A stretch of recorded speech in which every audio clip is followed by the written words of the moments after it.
I'll show you what I think is the easiest way to produce space ambient music.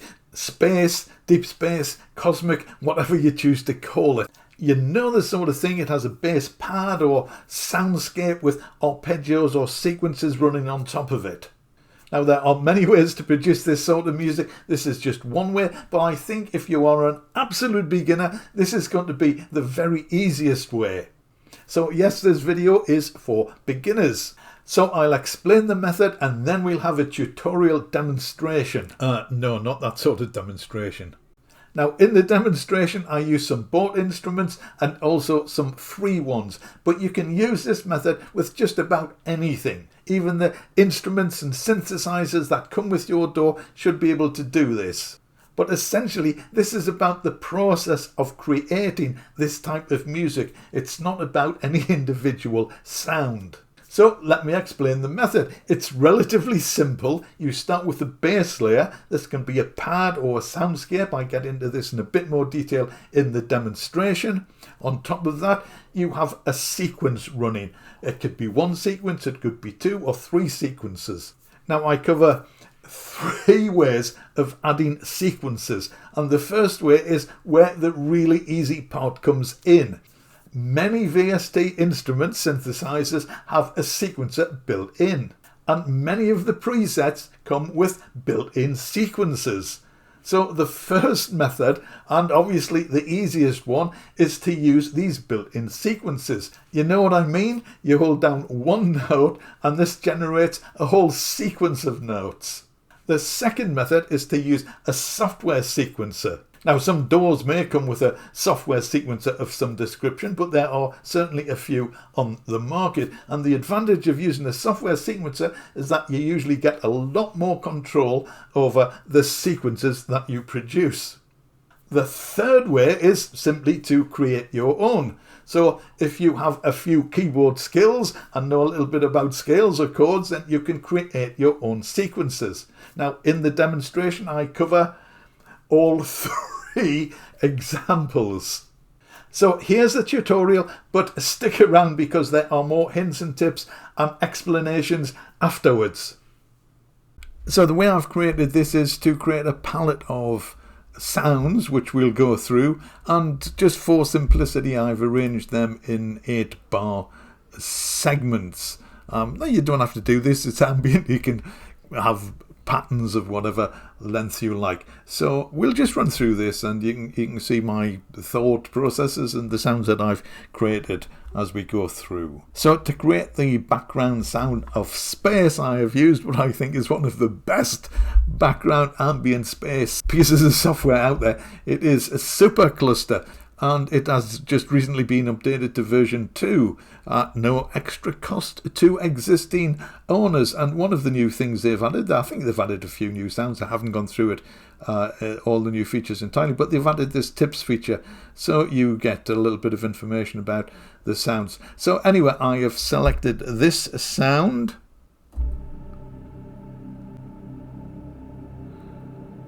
Which I think is a pretty outer spacey sound. It's a nice low drone in the background, a nice open sound, and if you use the mod wheel it varies the stereo width. It alters the tone a little bit, but basically the stereo width.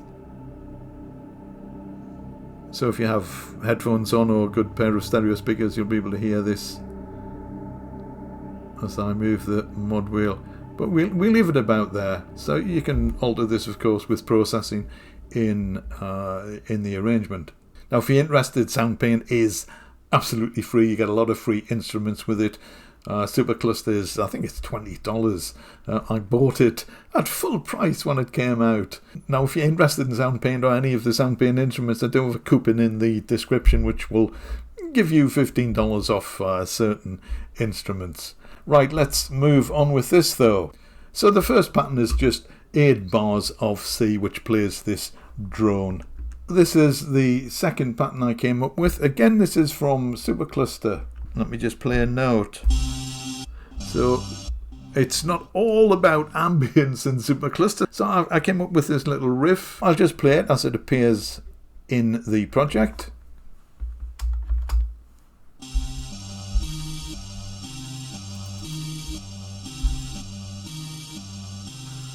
we change to F minor 7 and back to C minor. To go with this, let me just scroll back a little bit because I conceived these at the same time. There's this other riff, which is a bass riff. Again, it uses the same Supercluster patch, and together they sound like this.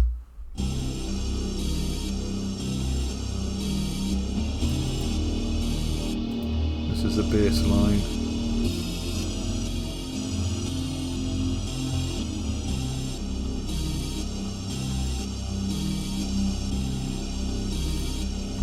So I hope that sounds suitably spacey. You'll be able to tell when I put everything together. So let me just mute these tracks and we'll get on to the next one. And this is our friend Vital, which is free, hurrah! And it's a super wavetable synthesizer. So I've selected this sound.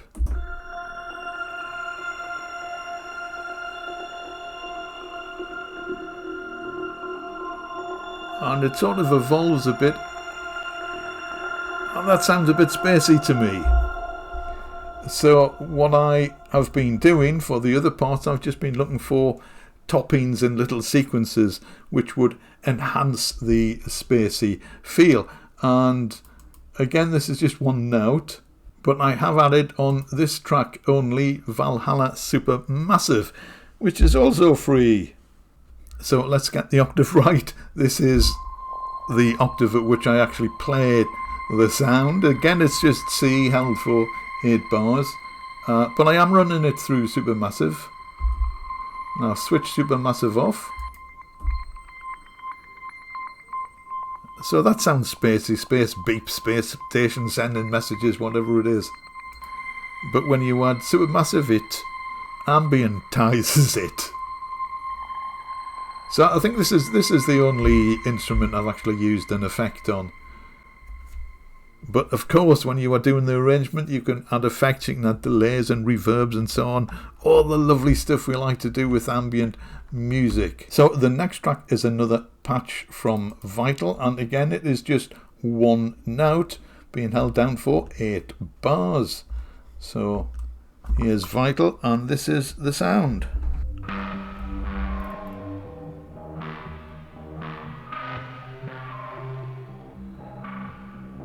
Now I think that has a slightly metallic vibe,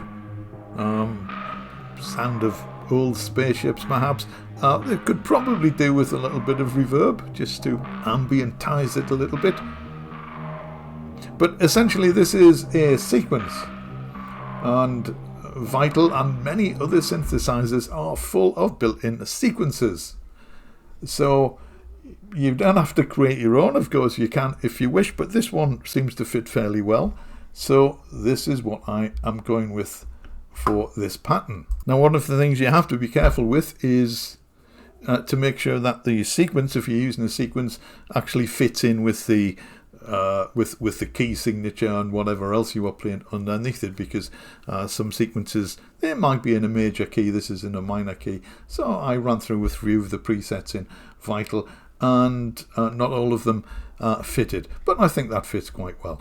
So moving on to the next one. Again, this is one note, a C note, lasting for 8 bars, and again this is something I got from Vital. It has a bit of a metallic edge to it, which I think goes with spaceships and moving about in spaceships in outer space. But we'll need to listen to it in context, which we will in a moment. And the final piece is this section. It contains 2 sets of 8 bars, and this was created with Stepic. And again, this is another patch from Vital. So let me play you the basic sound which it produces.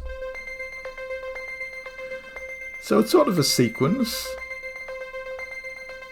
And again, we can play this fairly high up, and it has a pingy sort of spacey sound. to my ears at any rate. So I have used this sound, but I have created a pattern with Stepic. Now I made a video about Stepic. It's a step sequencer. Very powerful, lots of fun to play with. This is Stepic, and I'll just set it away, and what you hear is Stepic playing the sound from Vital.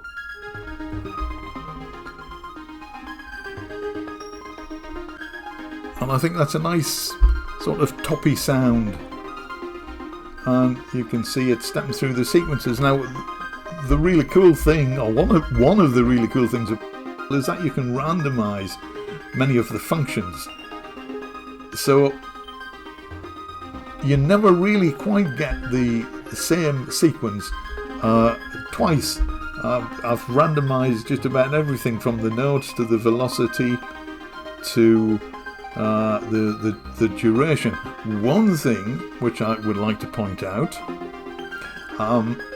you can create custom scales. It's in C, natural minor, but here you can determine and decide which notes are actually going to appear in the sequence. Let me switch this off for a second. So here I have selected, I hope you can see, C, E flat, F, G and A flat.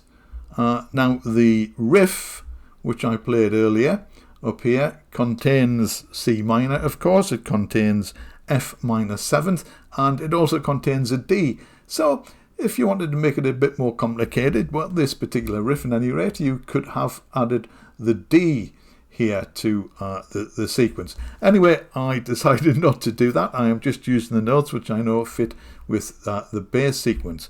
So one of the things you can do with Stepic is, after you set up a sequence, you can drag so many bars of it onto your project. So I have dragged 8 bars. Let me just close this.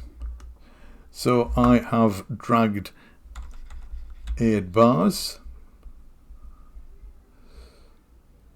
I've ran on a little bit playing the sequence. So I dragged 8 bars to the project here, and then I dragged another 8 bars. So these two 8 bars are different because there's so much randomness going on in the sequence. So you want to hear what this sounds like played all together? Well, let's have a quick run through. So the main thing to note, well, there are a few things to note, I think. The first is that all these are 8-bar patterns. You could use 8-bar patterns as well, of course, but you aren't limited or restricted to any patterns of patterns of any particular length. The second thing to note is, apart from that one track, I have not used reverb on any of this. I'm sure it could be enhanced by adding reverb to some of the other tracks, and obviously add a little bit of compression, EQ some of the unwanted frequencies out of the bass parts here.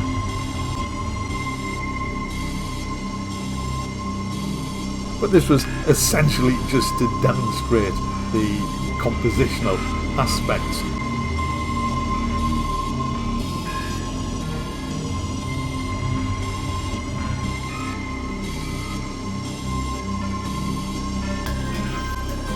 And as you've seen, we've used Vital to do all the heavy lifting just by using its built-in sequences. So everything's run together, the Stepic sequences coming up.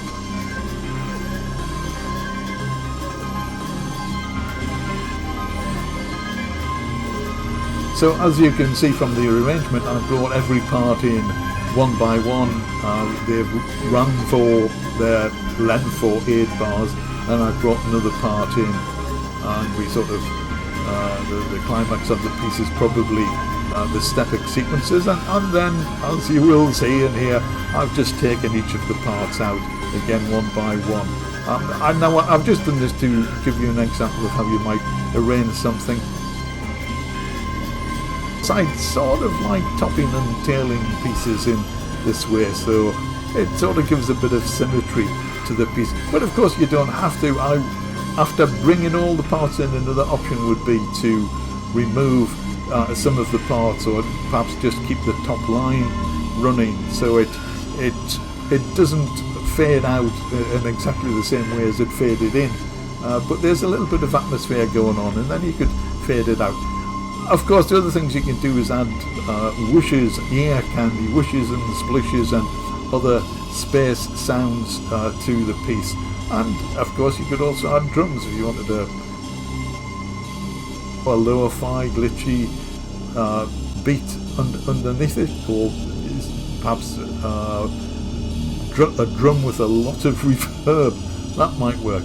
But this piece, we're nearly to the end now. It's just over 3 minutes long, so it's not too long. If you were producing a full ambient piece, you would probably want this to be much longer than 3 minutes or 3.5 minutes. And so that's it, and it fades out. Okay, so for ambient music, that was pretty dense and pretty fast moving. The idea again was just to give you an example of how the various processes can be used to build up a Deep Space Ambient track. But I also wanted to show you how the various sequences played nicely together. So in practice, you could combine any of these sequences and they would all fit together in a piece. Now, of course, you can create a dense ambient track if you like, but for a Deep Space Ambient vibe, I would suggest that possibly 1, 2, or maybe even 3 of the patterns played at the same time would be enough.